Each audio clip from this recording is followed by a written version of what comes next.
Hello! Welcome back to Telugu వెలుగు YouTube channel. ఈరోజు ఈ వీడియోలో మనము తెలుగుకి సంబంధించిన బిట్స్ అయితే చూద్దామండి. ఇవి రీసెంట్‌గా జరిగిన టెట్ పేపరు 2024లో జరిగింది కదండీ! ఆ పేపర్ అయితే నేను తీసుకోవడం అయితే జరిగింది.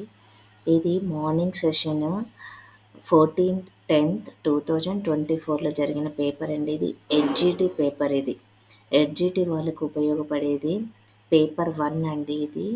హెచ్‌జిటి వాళ్ళకి ఉపయోగపడుతుంది. ఇప్పుడు హెచ్‌జిటి వాళ్ళకి 6th నుంచి మనకి 10th వరకు మనకి చదవాల్సి ఉంటుంది కదండీ text books. Up to 10th అండి. 6th నుంచి 8th వరకు అయితే పర్ఫెక్ట్‌గా చదవాలి. అప్ టు 10th వరకు అయితే చదవాల్సి ఉంటుంది. ఇప్పుడు మనకి స్కూల్ అసిస్టెంట్‌కి కూడా 6th నుంచి 10th వరకు చదవాల్సి ఉంటుంది. సారీ అండి, హెచ్‌జిటికి 3rd క్లాస్ నుంచి 10th క్లాస్ వరకు చదవాల్సి అయితే ఉంటుంది. 3rd నుంచి 8th వరకు మామూలుగా మోడరేట్‌గా ఇస్తారు. చదవాలి. 9th, 10th ఏమో కొంచెం హార్డ్ కఠిన స్థాయి 10th వరకైతే ఉంటది. అందుకనే 3rd నుంచి మనము 8th వరకు చదవాలి. అప్ టు 10th వరకైతే హెచ్‌జిటి వాళ్ళు చదవాలి. స్కూల్ అసిస్టెంట్ వాళ్ళేమో మనకి 6th క్లాస్ నుంచి ఇంటర్మీడియేట్ వరకైతే చదవాల్సి అయితే ఉంటుంది. టీజీటీ, పీజీటీ రాసేవాళ్ళు, పీజీటీ రాసేవాళ్ళు మటుకు మనకి డిగ్రీ వరకైతే చదవాల్సి అయితే ఉంటుంది. మీరు ఫస్ట్ టైం మా ఛానల్ని చూస్తున్నట్లయితే సబ్స్క్రైబ్ అయితే చేసుకోండి. పక్కన ఉన్న బెల్ ఐకాన్ని అయితే క్లిక్ చేసి పెట్టుకుంటే మేము పెట్టే ప్రతి వీడియో మీకు నోటిఫికేషన్ రూపంలో వస్తుందండి. ఇప్పుడైతే ఈ వీడియోలో ఈ తెలుగు బిట్స్ అయితే మనం చూద్దాము. ఇవి స్కూల్ అసిస్టెంట్‌కి మనకి 40 మార్క్స్‌కి అయితే వస్తాయండి. 40 మార్క్స్‌కి మనకి కంటెంట్ అయితే ఉంటుంది. 20 మార్క్స్‌కి మెథడాలజీ అయితే ఇవ్వడం అయితే జరుగుతుంది. ఈ హెచ్‌జిటికి కూడా మనకి టెట్‌లోనేమో 30 బిట్స్ అయితే ఇస్తారండి. దీంట్లో 30 బిట్స్ ఎట్లా అంటే మనకి మెథడాలజీ, కంటెంట్ 2 కలిపి 30 బిట్స్ అయితే మనకిస్తారు. అందుకని వీడియోనైతే మీరు స్కిప్ చేయకుండా చూడండి. ఇది రీసెంట్ జరిగిన పేపర్ కాబట్టి ఇదే ప్యాటర్న్‌లో మనకి బిట్స్ అయితే రావడానికి ఛాన్సెస్ ఉన్నాయి కాబట్టి నేను ఈ ప్రీవియస్ పేపర్‌ని అయితే తీసుకున్నానండి. మనకి ఆంధ్రప్రదేశ్‌లో టెక్స్ట్ బుక్స్ అయితే మారడం జరిగింది కదా! ఈ మారిన బుక్స్ నుంచే ఈ బిట్స్ అయితే ఉన్నాయి. అందుకని మీరు స్కిప్ చేయకుండా వీడియో మొత్తాన్నయితే చూడండి. చూసిన తర్వాత మీరు ఫస్ట్ నేనిప్పుడు పేపర్ చేసేటప్పుడు మీకేమన్నా బిట్స్ తెలిస్తే మీరు చేయగలిగిన బిట్స్‌ని కామెంట్ సెక్షన్‌లో అయితే కామెంట్ చేయండి. క్వెషన్ నెంబర్ ఏసి దానికి ఆన్సర్ అయితే పెట్టండి. ఓవరాల్‌గా మీరు ఎన్ని బిట్స్ చేశారనేది కూడా కామెంట్ సెక్షన్‌లో అయితే కామెంట్ అయితే చేయండి. జయ ఫస్ట్ అయితే ఈ క్వెషన్ అయితే చూద్దామండి. జయమను పేరు భారతమునకే కాక పురాణములకును వర్తించును. య అనునది ఒకటికిని, జ అనునది 8కిని గుర్తులు. అంకానాం వామతో గతిః అను సిద్ధాంతమును అనుసరించి ఇది 18 పర్వములు గల భారతమును 18 సంఖ్య గల పురాణములను సూచించును. పై గద్యాన్ని అనుసరించి జయ అని దీనికి పేరు. ఫస్ట్ ఆప్షన్ భాగవతము, సెకండ్ ఆప్షన్ రామాయణము, third option Bhagavad Gita, fourth option భారతము. మీకు ఆన్సర్ తెలిస్తే కామెంట్ సెక్షన్‌లో కామెంట్ అయితే చేయండి. చూడండి, జయ అనేది మనకి భారతానికి ఇచ్చిన పేరండి.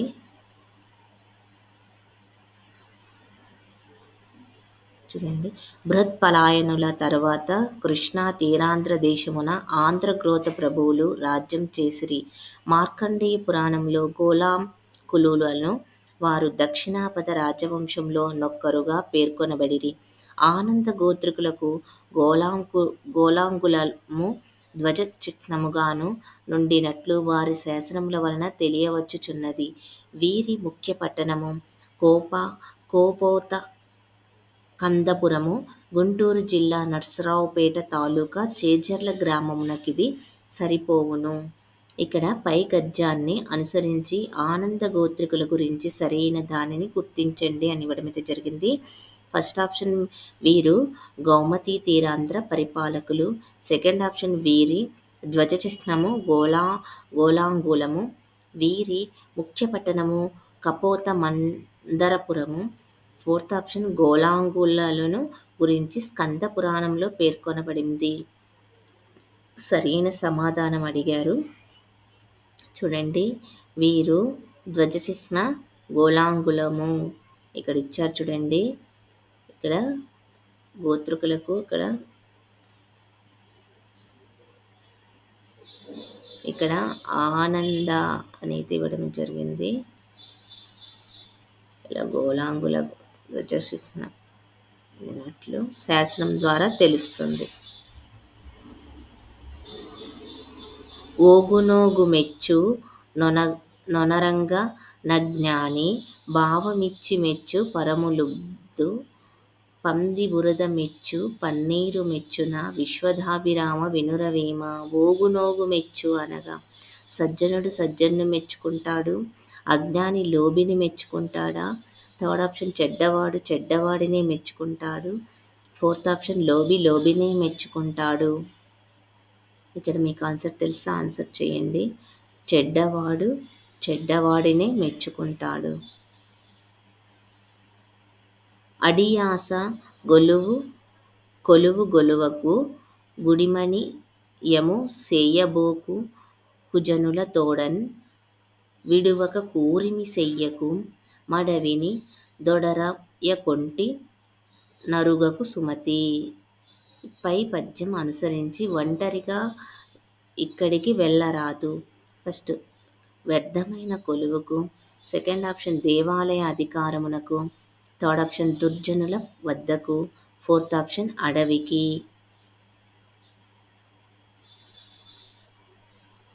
చూడండి, దుర్జనుల వద్దకు, అడవికి ఒంటరిగా వెళ్ళవద్దు.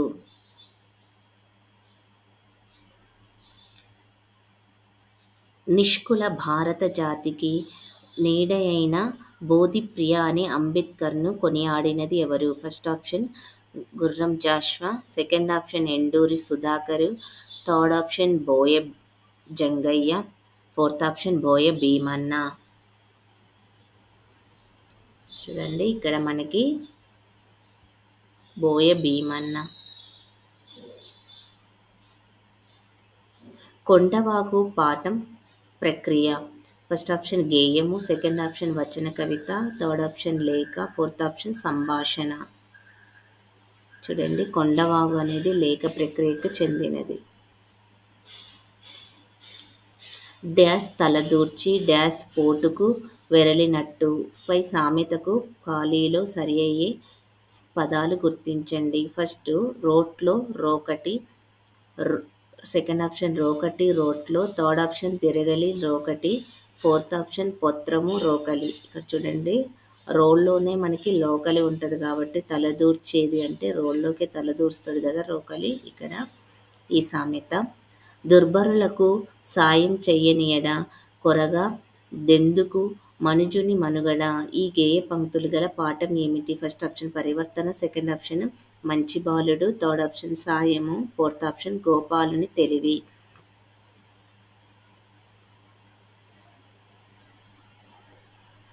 చూడండి, మంచి బాలుడు. కదలక మెదలక ఉండేవాణిని ఈ జాతీయంతో పోలుస్తారు. ఫస్ట్ ఆప్షన్ మన్ను తిన్న పాము, సెకండ్ ఆప్షన్ మాగన్న కూర, థర్డ్ ఆప్షన్ కఠిన పాషాణము, ఫోర్త్ ఆప్షన్ నిలువెత్తు విగ్రహము. మన్ను తిన్న పాములాగా కదలక మెదలక ఉన్నావు అని అంటారు కదండి.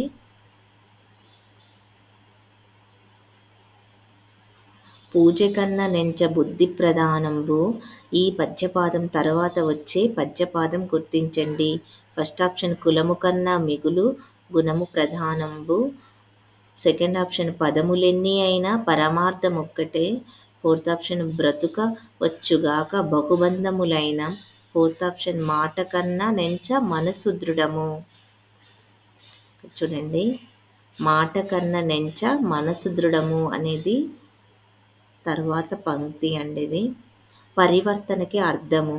ఫస్ట్ ఆప్షన్ క్రమ పద్ధతి, సెకండ్ ఆప్షన్ మార్పు, థర్డ్ ఆప్షన్ ప్రదర్శన, ఫోర్త్ ఆప్షన్ ఆనందము.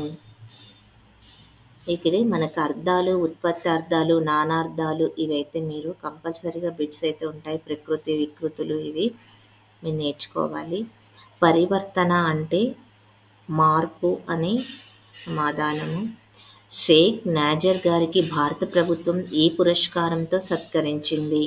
First option Kalaprapoorna, second option Padma Bhushan, third option Padma Vibhushan, fourth option Padma Shri. చూడండి, నాజర్కి పద్మశ్రీని అయితే ప్రదానం చేయడం అయితే జరిగింది.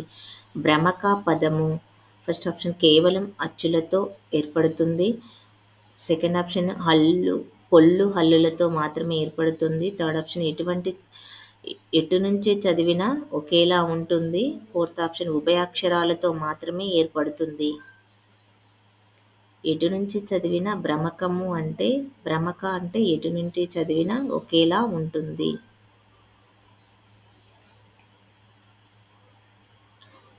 అనలము పర్యాయ పదాలు. చూడండి, పర్యాయ పదాల నుంచి, అర్థాల నుంచి, జాతీయాలు, సామెతలు మనకి సిలబస్లో ఏదైతే ఉందో అవే ఇవ్వడం అయితే జరుగుతుందండి. అందుకనే మీరు ఫస్ట్ టైం చూస్తున్నట్లయితే మా ఛానల్లో, తెలుగు వెలుగు ఛానల్లో సిలబస్ అయితే ఉంది. సిలబస్ని మీరు కంపల్సరిగా ఒక్కసారన్నా చూడండి. అగ్ని వాహిని అనేది అనలము అంటే. అనూష, ఆదిత్య, అత్తమ్మ పాత్రలు గల పాఠం ఏమిటి? చూడండి, ముగ్గులో Sankranti, second option Kondavagu, third option it is పండుగ, ఫోర్త్ ఆప్షన్ మమకారము. చూడండి, అనూష, ఆదిత్య, అత్తమ్మ పాత్రలు గల పాఠం ఏమిటంటే ముగ్గులో సంక్రాంతి. మనకి పాత్రల గురించి, కవి పరిచయాలు, కవుల యొక్క బిరుదులు, ప్రక్రియలు, ఇతివృత్తాలు, ఉద్దేశాల గురించి కూడా అడుగుతున్నారని మన లెసన్లో. అవి కూడా మీరు బాగా చూసుకోండి. దర్శనము, ఈ పదానికి నానార్థాలు. దర్శించటము, కన్ను, నేత్రము, చూపు, బుద్ధి, థర్డ్ ఆప్షన్ నయనము, నేత్రము, ఫోర్త్ ఆప్షన్ కీర్తి, చూపు. ఈ నానార్థాలు, పర్యాయ పదాలు ఇవి. వీటికి నానార్థం అంటే ఏమిటి, పర్యాయ పదం అంటే ఏమిటి అని అడుగుతారు. ఇక నానార్థం అంటే ఒక అర్థానికి వేరు అర్థాలు ఉండడాన్ని నానార్థము అని అంటారు. ఇక్కడ దర్శనము అంటే వేరు ఏం అర్థాలు ఉన్నాయో మీకు తెలిస్తే ఆన్సర్స్ చేయండి. చూపు బుద్ధి అనేది రైట్ ఆన్సర్ అండి.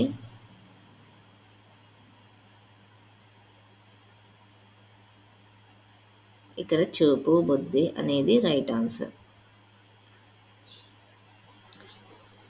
నెక్స్ట్, కురు, చిరు, కడు, నడు, నేడు శబ్దాలలో ఉన్న ఈ అక్షరాలను అచ్చుపరమైతే ద్విరుక్త తకారం ఆదేశంగా వస్తుంది.